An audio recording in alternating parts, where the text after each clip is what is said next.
Assalamualaikum warahmatullahi wabarakatuh. Kembali lagi di channel Tema Gorontalo. Untuk kisah kali ini masih melanjutkan dari kisah yang sebelumnya. Sebuah kisah dari tulisannya akun Facebook Hai Hayaya, yaitu sebuah kisah yang berjudul Kamar Kantor Terbengkalai. Dan sebelum kita lanjut, tekan dulu tombol like video ini dan jangan lupa tekan juga tombol subscribe channel ini dan nyalakan juga lonceng notifikasinya agar tidak ketinggalan cerita-cerita lainnya. Dan seperti apa untuk kelanjutan kisah ini, langsung saja kita lanjut ke ceritanya.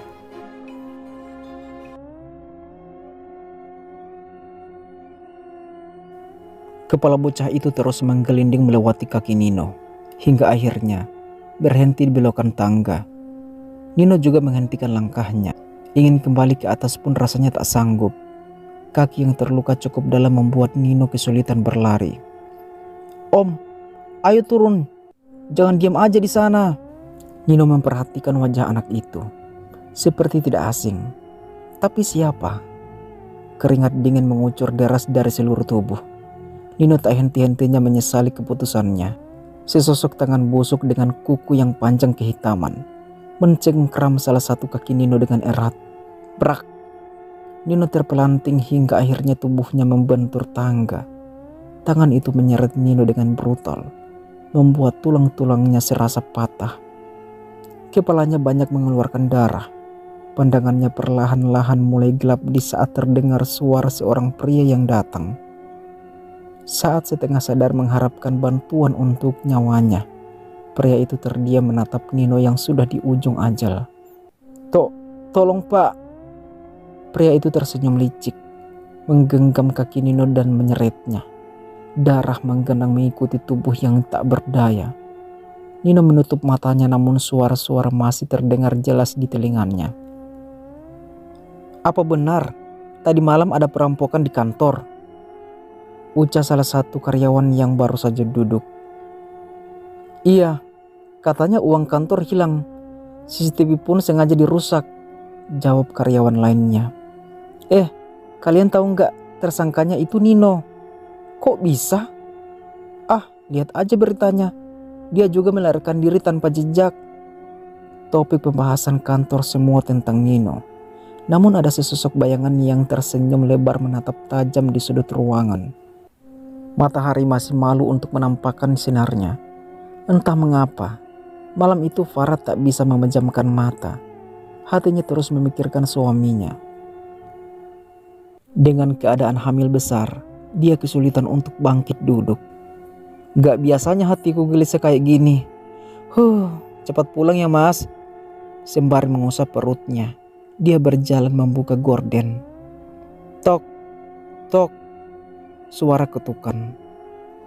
Farah segera beranjak pergi membukakan pintu untuk suaminya. "Mas, kok lembur gak pamit dulu?" gumam Farah sembari membuka pintu. Terkejut mendapati yang datang adalah polisi. "Maaf bu, kami datang kemari sudah diberi surat penangkapan untuk Pak Nino Prasojo." Tatapan Farah seakan tak percaya dengan apa yang didengarnya. "Pak Nino sudah melakukan tindak kriminal. Mohon izin kami akan melakukan penggeledahan." Farah hanya menatapnya tanpa menjawab. Seperti dunianya runtuh. Memikirkan nasib anak pertama mereka yang akan lahir tanpa didampingi ayahnya. Farah mencoba menyangkal pikirannya, mencoba tetap tenang. Belum tentu yang dituduhkan kepada suaminya itu benar nyatanya. Langit masih terlihat gelap. Percikan air hujan sesekali mengenai wajah Nino yang berlumuran darah, membuatnya tersadar dan perlahan menggerakkan jemari tangannya. "Farah," ucapnya pelan. Air mata tiba-tiba keluar dari matanya yang masih tertutup rapat, membayangkan tentang lahirnya buah hati yang begitu mereka nantikan. Nino berusaha membuka matanya yang sembab dan memar, gelap, dingin, dan asing. Itu yang dia rasakan saat membuka mata. "Di mana aku?" Mata Nino menatap ke sekeliling mengandalkan cahaya dari rembulan. Setelah diamati ternyata dia berada di hutan belantara. Pohon-pohon besar menjulang dengan gagahnya.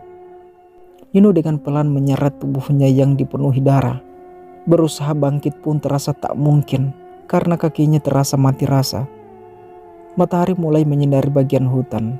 Nino mendengar ada suara langkah kaki tak jauh dari tempatnya terkapar. Tangannya tak kuat. Nino perlahan-lahan membuka matanya, menyadari dirinya berada di ruangan yang begitu familiar. Ya, benar. Dia kembali di kamar kantor. Namun dalam kondisi tangan dan kaki terikat. Mulutnya pun disumpul dengan kain. Meskipun luka-lukanya sudah diperban, namun rasa sakit tak bisa ditahan. Seseorang masuk ke dalam kamar membawa pisau daging yang terlihat tajam. Akhirnya bangun juga. Kukira kamu akan mati di hutan. Ternyata tidak, ucap pria itu berbisik. Ada pesan terakhir tidak? Nino menatap pria itu dengan tajam. Rasanya memiliki dendam amat mendalam. Perlahan-lahan, pisau memotong kaki kanan hingga terputus. Hati Nino menjerit tak karuan. Berteriak pun tak bisa. Apa yang kamu rasakan, Nino? Sakit ya? Ucapannya serasa mengejek. Pria itu dengan beringas langsung merobek mulut Nino. Seketika Nino menghembuskan nafas terakhir di kamar itu. Pria itu mengambil kantong plastik berukuran besar, memasukkan jasad Nino ke dalamnya. Farah, Mas pulang kok kamu nangis? Tanya Nino yang baru saja masuk ke dalam kamar. Loh Mas kemana aja? Farah berlari memeluk Nino. Mas kok bau anyir darah? Apa Mas terluka? Mas baik-baik saja kan? Farah tampak khawatir melihat wajah Nino yang terlihat pucat. Mas baik-baik saja sayang. Kamu bikinin makanan sana. Mas lapar. Tapi Mas, tadi pagi dicari polisi. Apa Mas benar-benar berbuat kriminal?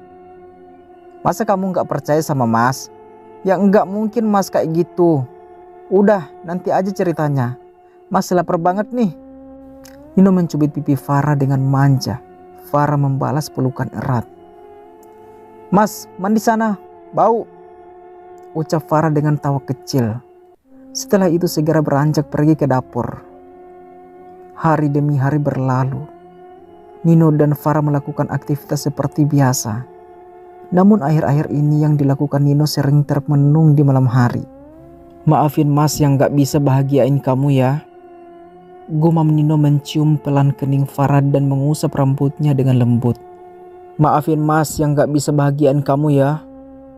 Gumam Nino mencium pelan kening Farah dan mengusap rambutnya dengan lembut. Farah tetap tertidur dengan pulasnya sampai tak pernah menyadari anjing-anjing di rumah para tetangganya terus saja melolong di tengah malam.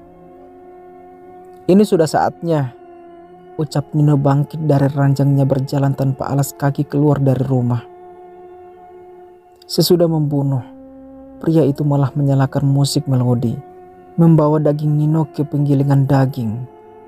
Memasukkan satu persatu daging, hingga semua daging sudah menjadi halus. Kini sisa tulang belulang, dia memasukkannya dalam kulkas. Kemana sih Mas Nino?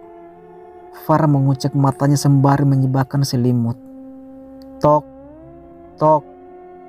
Aduh, pagi begini sudah ada tamu aja. Belum cuci muka lagi. Ucap Farah yang terburu masuk ke dalam kamar mandi. Setelah selesai mencuci muka, dia bergegas membukakan pintu. Maaf Mbak Far, pagi-pagi ganggu, ucap seorang wanita seumuran Farah. Ini saya ada bakso, kebetulan suami saya lagi dapat rezeki lebih. Makasih loh Mbak, kok besar sekali baksonya? Beli di mana? Tanya Farah menerima sebungkus plastik bakso. Hehe, buatan sendiri Mbak. Setelah menyerahkan bungkusan, wanita itu beranjak pergi dengan tatapan yang sulit diartikan. Wanita yang memberikan sebungkus bakso itu sebut saja bernama Sari dan memiliki suami bernama Joko. Dia memiliki usaha kuliner.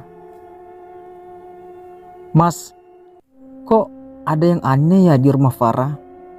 Gumam Sari yang baru saja datang. Aneh gimana? Perasaanmu saja mungkin. Tadi aku sekilas lihat Nino di dalam rumah. Kok kayak pucat aja gitu? Masa sakit ya? Terus kalau dia sakit, kamu mau ngobatin? Suami aja pas kecapean minta dipijitin, kamunya nggak mau.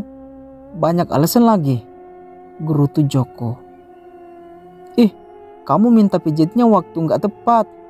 Aku kan beneran kecapean, Mas. Sari dengan kesal pergi dari hadapan Joko yang sedang menikmati secangkir kopi di teras. Saat sedang menghidangkan bakso di atas meja, Farah terus saja menatap ke arah luar rumah. Dia merasa pagi ini cuaca sedang mendung. Suaminya pun menghilang sejak pagi tadi. Farah berjalan ke kulkas mencari sayur mayur yang mau dimasaknya. Namun ternyata kosong. Baru ingat kalau Farah beberapa hari ini tidak belanja keluar. Aduh, mau makan apa ini? Aku nggak megang uang. Farah meremas perutnya yang terasa lapar. Suara ketukan membuyarkan lamunan Farah. Dia begitu senang, mengira yang datang kini adalah suaminya. Namun setelah dibuka, ternyata kedua orang tua Mas Nino yang berkunjung menjenguk Farah. Kok kamu pucat gitu, Far? Sakit ya? Tanya ibu mertua sembari menyentuh pipi dan tangan Farah. Enggak sakit, Bu. Enggak sakit gimana? Badan kamu aja ini demam, ucap ibu mertua. Ayah pun memapah Farah yang terlihat lemas. Namun tiba-tiba sirene mobil polisi terdengar dan berhenti tepat di halaman rumah Farah. Polisi itu keluar dari mobil berjalan ke dalam rumah, menemui pemilik rumah. Selamat pagi, kami datang untuk menanyakan apa benar ini barang-barang saudara Nino. Polisi menyerahkan beberapa barang kepada Farah. Farah langsung luruh ke lantai melihat itu benar barang-barang Nino yang berlumuran darah. Ini ditemukan sudah ada 3 hari yang lalu. Dan setelah dicek laborat, ini milik saudara atas nama Nino. Tapi kami langsung menyisir area sekitar ditemukannya barang-barang korban. Dan ditemukannya gundukan yang di dalamnya terdapat tulang belulang dan kepala saudara Nino.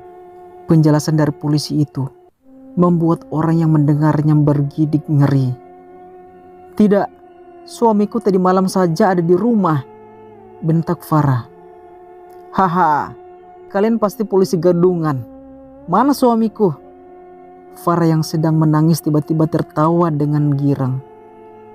Mertuanya pun ikut terkejut setelah mengetahui anaknya dinyatakan meninggal dan kini istrinya terkena gangguan jiwa. Nanti keluarganya bisa langsung datang ke rumah sakit Aura Kasih.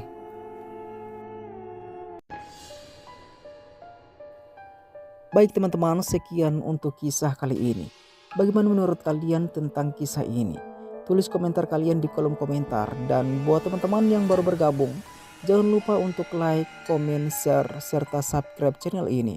Dan nantikan kisah-kisah horor berikutnya tetap di channel ini. Tema Gorontalo.